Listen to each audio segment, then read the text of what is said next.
Hello everyone, welcome to my political journalism news channel. The story for today is Russia is poised to deploy up to 1,000 more mercenaries to Ukraine in the coming days and weeks, as a senior Western intelligence official warned Moscow could bombard cities into submission, an escalation that could lead to significant civilian casualties. The US has already seen some indications that Russian mercenaries may be involved in Moscow's invasion of Ukraine in some places, a senior defense official said earlier this week, but it wasn't clear exactly where or in what numbers. "We've seen some indications that they're being employed," the official said. Now, a US official tells CNN that Russia is planning to deploy up to 1,000 more mercenaries in the near future. Some Russian forces have struggled with morale issues and setbacks on the battlefield, including a massive convoy north of Kyiv that has remained largely stalled for the past several days. The mercenary forces would fortify the flagging units, the official said, as Russia's invasion of Ukraine enters its second weekend. The official added the US believes the mercenaries already in Ukraine have performed poorly when facing the stiffer-than-expected resistance from the Ukrainians, and that as many as 200 such mercenaries have already been killed in the war as of late February.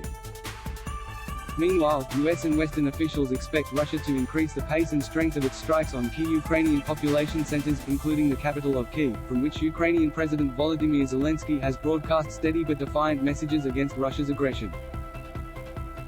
Russia now seems prepared to bombard cities into submission, one senior Western intelligence official said on Friday, which could include a significant increase in the number of civilian casualties. "It's a very crude approach," the official said. "The heavier weapons are not just heavier in the weight, they're also heavier in terms of the damage that they can inflict. And they're far less discriminant." Other officials have noticed a shift in Russian strategy from military targets to civilians, with more attacks becoming focused on population centers.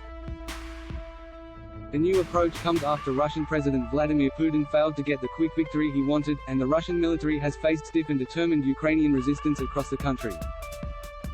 In the face of the resistance, the attacks will increase, officials warned. The days to come are likely to be worse, with more death, more suffering, and more destruction, as the Russian armed forces bring in heavier weaponry and continue their attacks across the country, NATO Secretary General Jens Stoltenberg said earlier today.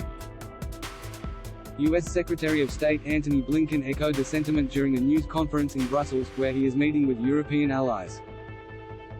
"The Kremlin's attacks are inflicting an ever-increasing toll on civilians there," Mr. Blinken said.